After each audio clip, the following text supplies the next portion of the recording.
रीट में यदि आपको कोई टॉपिक तंग करता है तो वो टॉपिक है कॉमन इडियम्स एंड फ्रेजेस। इसको हम अकिलस हिल्स भी कह सकते हैं। ये अकिलस हिल्स क्या है इस पर हम डिस्कस करेंगे। लेकिन एक ऐसा टॉपिक जिसमें यदि दोनों प्रश्न सही हो जाएं तो बल्ले बल्ले है साथियों, क्योंकि ये ऐसे बिंदु हैं जहां से यदि हमारा तुक्का सही बैठ जाता है, थोड़ी बहुत हमने मेहनत की है वो आपको एग्जाम में मिल जाता है, तो ये आपको स्कोरिंग इंप्रूव करने में मददगार होगा। बाकी के 28 प्रश्न में 2 प्रश्न लेके चल रहा हूं। ये टॉपिक जो है 2 प्रश्न निश्चित तौर पे, 2 से ज्यादा प्रश्न आते हैं तो सोच लेना पेपर थोड़ा सा लेवल का बना है, फिर आपको फेल करने के लिए पेपर बनाया जा रहा है। 2 प्रश्न आते हैं तो 28 के 28 प्रश्न फैक्चुअल हैं, आप आराम से कर पाएंगे। आपने अगर बेहतर से बेहतर स्टडी की है कर पाएंगे। लेकिन 2 प्रश्नों की जो मार है उसमें यदि आपने थोड़ी बहुत मेहनत की है तो मेरे ख्याल से ये 2 प्रश्न आपको कईयों से अलग कर देंगे। नाम सिलेबस में थोड़ा सा चेंज किया है। पहले सिलेबस में फ्रेजल वर्ब था, आपने देखा होगा तो, लेकिन अब क्या दे रखा है, कॉमन इडियम्स एंड फ्रेजेस, मुहावरे और वाक्यांश। सोचें तो फर्क बहुत है, और फर्क है तो मैं फर्क को ध्यान में रखते हुए चीजें रखूंगा। अगर आपको फ्रेजल वर्ब पढ़नी है तो भैया फ्रेजल वर्ब के कन्ने को वीडियो पढ़े हैं वो देखना, मैं नहीं करवाऊंगा, क्योंकि मैं जानता हूं इस बार पुट ऑफ है, पुट ऑन है, ऐसी चीजें आपको नहीं मिलेगी। बाकी यदि आपका मन है तो मैं आपको अलग से जरूर करवा दूंगा, लेकिन मेरे जितने भी इस टॉपिक से रिलेटेड वीडियो रहेंगे उसमें इडियम्स एंड फ्रेजेज ही होंगे। थोड़ा सा समझते हैं ये होते क्या है, फर्क क्या है इनमें, ये समझते हैं। आइए, वर्ब, इडियम्स और फ्रेजेज होते क्या हैं। एक एग्जाम्पल मैंने लिया है, he turned out to be a dark horse by winning the show. इस एग्जाम्पल में आपको देखेंगे तो तीनों चीजें आपको नजर आ रही हैं। सबसे पहली है आपकी फ्रेजल वर्ब। अब नाम से ही पता लग रहा है फ्रेजल वर्ब है, तो आपको डेफिनेट आपको वर्ब मिलेगी। और वर्ब के साथ आपको क्या मिल सकता है, प्रीपोजिशन मिल सकता है, या फिर वर्ब के साथ आपको एडवर्ब मिल सकता है। यहां पे आप देखेंगे टर्न्ड आउट, ये टर्न जो है ये क्या है, आपकी वर्ब है। और जो भी आपकी फ्रेजल वर्ब होती है उसका फिक्स मीनिंग होता है, फिक्स अर्थ होता है, लिटरल अर्थ भी होता है। जैसे यहां पर ये देख रहे हैं टर्न्ड आउट, इसका अर्थ क्या है, साबित होना। ये अपने सिलेबस में नहीं है तो इन पर हम जिक्र नहीं करेंगे, क्यों फालतू में अपना समय खराब करें। अपने सिलेबस में दे रखे हैं इडियम्स, मुहावरे, फ्रेजेस, वाक्य का जो एक टुकड़ा होता है, वाक्यांश, उस पर हम डिस्कस करेंगे। इडियम्स जो होती हैं, जैसे ये इडियम्स दे रखे है ए डार्क हाउस। अब इस डार्क हाउस का मतलब डार्क हाउस नहीं होगा, एक ऐसा घर नहीं होगा जो आप अर्थ देख रहे हैं, नहीं। इस इडियम्स का अलग अर्थ होता है, जो अर्थ होता है उससे कहीं अलग अर्थ, डिफरेंट मीनिंग होता है। जैसे ए डार्क हाउस का मतलब यहां क्या है, छुपा रुस्तम है। तो ऐसे वाक्यांश जो डिफरेंट मीनिंग रखते हैं वो आपके इडियम्स फ्रेजेस कहलाते हैं। ये आप देख रहे होंगे। ये आप अगला जो आप देख रहे हैं बाय विनिंग द शो, ये है आपकी फ्रेजेस। और फ्रेजेस जो होती हैं उनका लिटरल मीनिंग होता है। लिटरल का शब्द यहां अर्थ का है, लिटरल का यहां अर्थ है शाब्दिक अर्थ, जैसा वर्ड दिखा रहा है वैसा उसका अर्थ होगा। और एक जो सेंस होगा वो पूर्ण नहीं होगा, पूर्ण होगा तो हम ये सही कह देंगे ये तो सेंटेंस ही है, फिर वाक्यांश कहाँ है, तो पूरा अर्थ नहीं होगा, वाक्य का एक अंश होगा। इसीलिए हम इसको क्या कहते हैं, वाक्यांश कहते हैं। और मैं ये अच्छी तरह से बात जानता हूं कि हर एक फ्रेजेस इडियम हो सकती है, इडियम्स हो सकती है, हर एक फ्रेजेस इडियम हो सकती है, लेकिन हर एक इडियम्स फ्रेजेस हम नहीं कह सकते उसको। तो इसलिए दोनों को मैं मिक्स आपको डेली के 5-5, मेरा इरादा है कि डेली के 5-5 भी आप याद करते हैं तो बहुत, नहीं तो आप 100-150 भी याद कर लेते हो तो एक कॉन्फिडेंस आपको आ जाएगा। लेकिन चीज़ें वही याद कराऊंगा जो आपके एग्ज़ाम के लायक हैं, पीछे के एग्ज़ाम में पूछी गई हैं और बेहद महत्वपूर्ण रखती हैं। आइए, सबसे पहले 2018 में जो प्रश्न पूछा गया था उसी से हम शुरुआत करते हैं। और बहुत ही अच्छा प्रश्न पूछा गया था अकीलस हिल के बारे में। आपने मूवी देखी होगी ट्रोय, नहीं देखी हो तो आज मैं आपको इस वीडियो में भी आपको दिखाऊंगा, और उसी वीडियो को देखते हुए ये आपको अच्छी तरह से याद हो जाएगी। प्रश्न था कि once proven way to beat an enemy is find his Achilles heel. वो डज फाइंडिंग अकिलस हिल, ये जो आप वर्ड देख रहे हैं अकिलस हिल, अकिलस हिल, इसका अर्थ क्या है? अब देखिए ये इडियम्स है और इसका अर्थ आपको पता होना चाहिए। पता कैसे चलेगा? ये वर्ड आपने जिंदगी में पहली बार देखा है, अब कैसे याद रहेगा? अब पहली बार देखा है तो इसको एक हैबिट बनानी पड़ेगी कि यार ये वर्ड आया कहाँ से। प्रश्न पूछने का तरीका यही होगा, या तो आपको इडियम्स देंगे और उसका अर्थ पूछेंगे कि अब बता इनमें से इसका अर्थ क्या है, जो लिटरल अर्थ है वो क्या है, या फिर आपको तरीका ये हो सकता है कि कोई लिटरल अर्थ दे देगा और फिर ऑप्शन में डाल देगा उनकी इडियम्स, अब बता इसकी इडियम्स कौन सी है। तो तरीका यही है, दो तरीके हैं आपको पूछने के, वो दोनों तरीकों से आपको प्रश्न पूछा जा सकता है। पुराणों में एक जो हम सुनते आते हैं, एक मूवी भी मैं आपको दिखाऊंगा, उसमें एक आप मूवी भी देखेंगे, एक ट्रोय मूवी है, उसमें एक कैरेक्टर है, नाम है अकिलस, और उस अकिलस की माँ ये चाहती है कि मेरा बेटा अमर हो, और वो उस बच्चे को, अपने बेटे को नदी में डुबाती है, उल्टा उल्टा पकड़ के डुबाती है, यानी जो पैर वाला हिस्सा है, यानी मैं ऐसे कह दूंगा अंगूठे वाला जो जो यहाँ पे दे रखा है हील्स, हील्स का मतलब जो हम चप्पल पहनते हैं वहाँ से हिस्सा, पैर जो है वो पकड़ के उसको उल्टा लटकाती है। धारणा ये है कि यदि उसके शरीर पर जहाँ तक उसका पानी टच होता है तो वो क्या रहता है, अमर रहता है, उस पर किसी भी प्रकार का कोई खतरा नहीं होता, कोई दिक्कत नहीं होती। तो इसमें क्या होता है कि उसकी माँ जब डुबाती है उसको, बच्चे को उल्टा लटका के डुबाती है, मैं आपको मूवी दिखाऊंगा उसमें देखना आप, तो उसका जो चप्पल वाला हिस्सा है वो पानी के ऊपर रह जाता है, और पानी के ऊपर रह जाता है तो सीधी सी बात है कि वो हिस्सा पानी से टच नहीं है, तो वो हिस्सा उसके लिए क्या है, उसके लिए कमजोरी है। अब उस पे जैसे आक्रमण होता है तो उसको पता है कि इस पे और जगह तो कोई फर्क पड़ेगा नहीं, शरीर पे आप तलवार मारो या फिर कोई तीर चलाओ उस पर कोई फर्क नहीं पड़ेगा, तो उसकी कमजोरी क्या है, जो तलवे वाला हिस्सा है जहाँ हम चप्पल पहनते हैं वहाँ पे इसके तीर लगता है तो वो उसकी मृत्यु हो जाती है। और ऐसा ही उस ट्रॉय मूवी में भी हुआ है, तो उसको मार भी डालते हैं। तो कहने का मतलब उसका वीक पॉइंट क्या है, उसकी कमज़ोर पॉइंट क्या है, वो जो हील्स वाला पार्ट है, चप्पल पहनते हैं वो वाला पार्ट है, वो उसकी क्या है, कमज़ोरी है। आपने पुराणों में भी सुना होगा, दुर्योधन को उसकी माँ गांधारी कहती है कि जहाँ भी,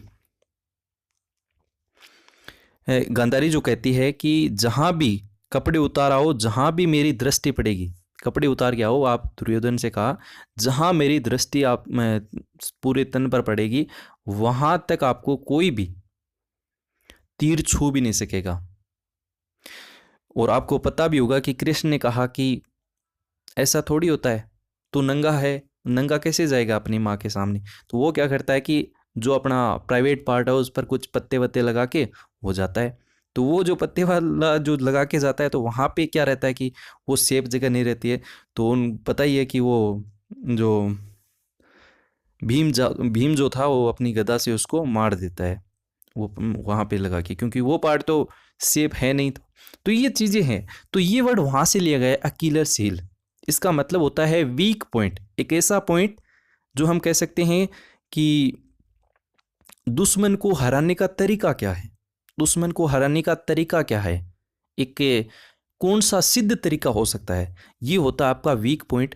इसका मतलब ये होगा। तो ये प्रश्न पूछा गया था, बहुत ही जबरदस्त कहानी आप देखिए। आज के इस एपिसोड में हम आपको एक ऐसे योद्धा के बारे में बताएंगे जिसके बारे में कहा जाता है कि जब तक ये दुनिया रहेगी तब तक उस योद्धा का नाम रहेगा, और उस योद्धा का नाम है अकलीस। जिस तरह से महाभारत में एक से बढ़कर एक योद्धा थे, उसी तरह पश्चिम में भी एक ऐसा ही युद्ध हुआ था जो 10 सालों तक चला था, और इस युद्ध का नाम था ट्रॉय का युद्ध। इस युद्ध में एक से बढ़कर एक योद्धा थे, और इन योद्धाओं में सबसे बड़ा योद्धा था अकलीस। यूनानी कहानियों के अनुसार अकलीस की मां एक देवी थी जिनका नाम थेटिस था, और ज्यूस जो कि तूफान और बिजलियों का देवता था, और उनका छोटा भाई पोसाइडन, जो समुद्र का देवता था, वो थेटिस से शादी करना चाहता था। लेकिन एक भविष्यवाणी के बाद उन दोनों ने ये इरादा बदल दिया। उस भविष्यवाणी में ये बताया गया था कि थेटिस का पुत्र अपने पिता से महान होगा। और इसके बाद ज़्यूस और पोसाइडन ने थेटिस की पेलियस से शादी करवा दी। शादी के बाद जब अक्लीस का जन्म हुआ, तब उनकी मां थेटिस ने उन्हें स्किट्स नदी में डुबाकर अमर बनाने का प्रयास किया। पर उनके शरीर का वो भाग जहां से थेटिस ने उन्हें पकड़ा था, उनकी एड़ी, सिर्फ वो अमर नहीं बन पाया। ऐसा कहा जाता है कि अक्लीस के शरीर के किसी भी हिस्से को भेदना नामुमकिन था। उनका पूरा शरीर अमर था, सिर्फ उनको उनकी एड़ी से ही भेदा जा सकता था। यानी कि अक्लीस को सिर्फ उनकी एड़ी पर वार करके मारा जा सकता था।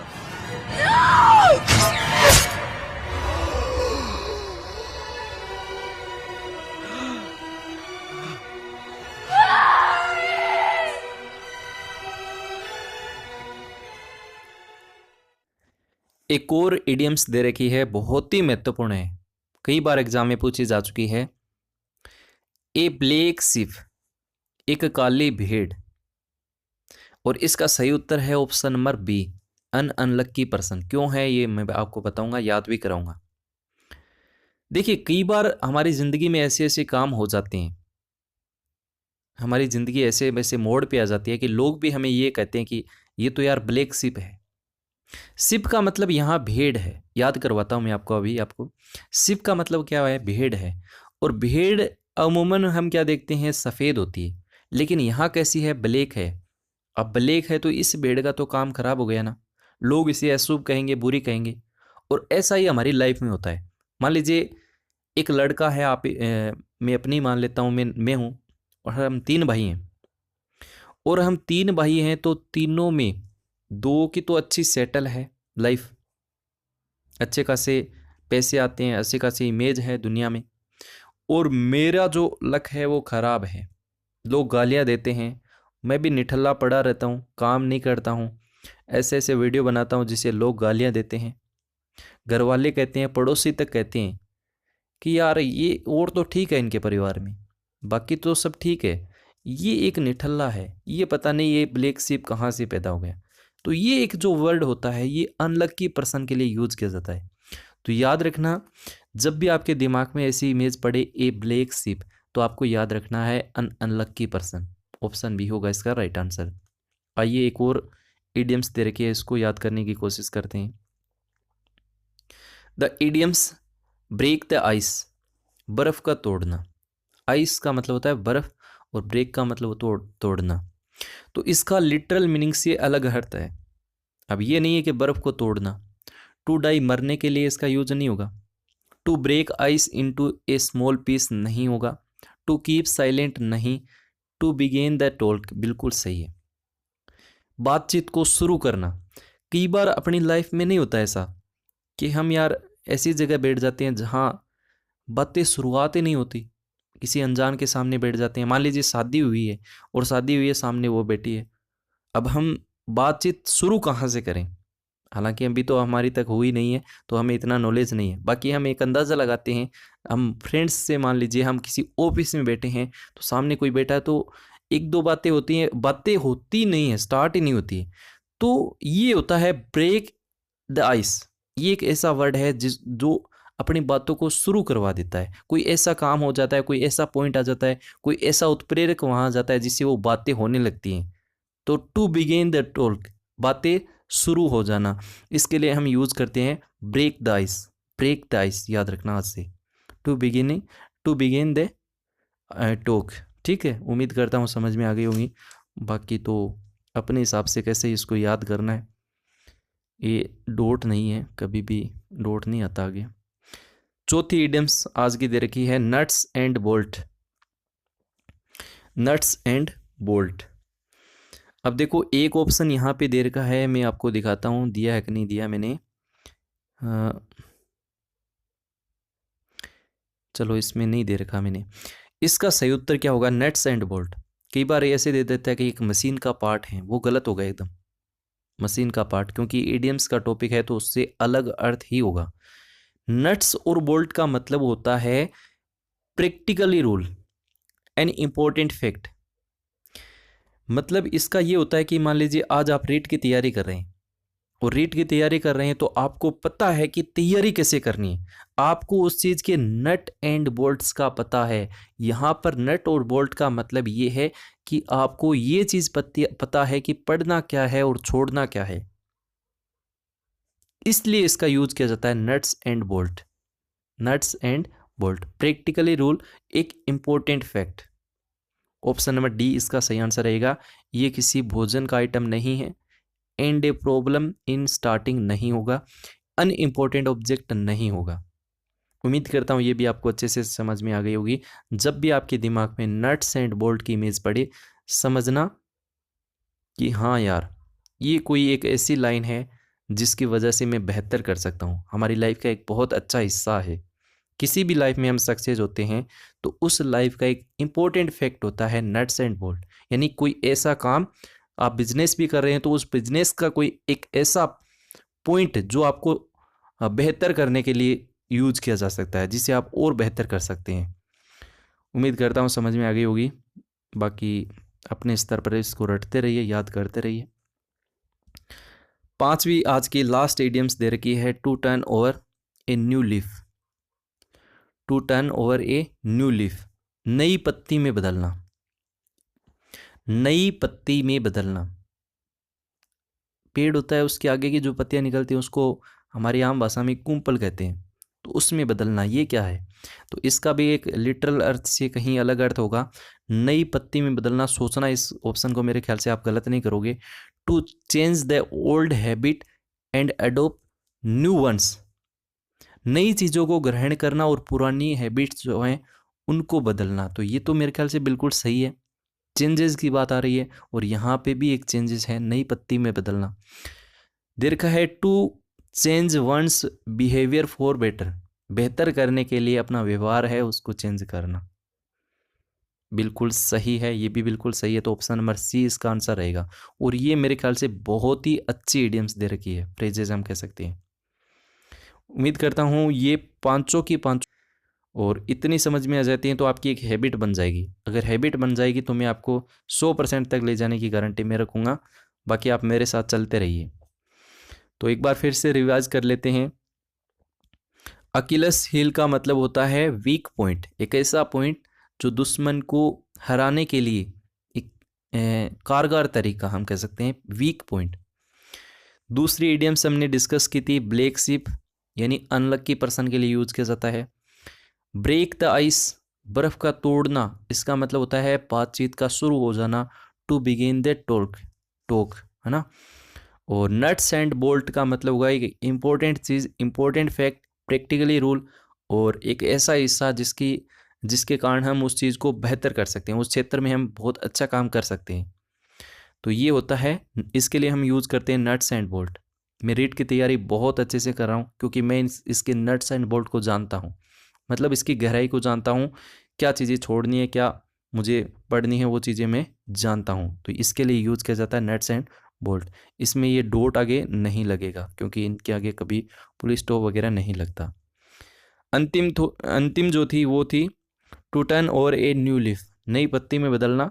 तो नई पत्ती में बदलना इसका अर्थ यही होगा कि अपने बिहेवियर जो है उसमें चेंजिंग होना, पुरानी हैबिट्स जो हैं उसको बदलना और कुछ नई चीज़ ग्रहण करना। बेहतर करने के लिए हम अपने व्यवहार में परिवर्तन करते हैं, तो ये भी है इसका अर्थ है। तो ये भी अपनी लाइफ से जुड़ी हुई चीज़ है। तो उम्मीद करता हूँ पांचों के पांचों आपको याद हो गई होगी। आज के इस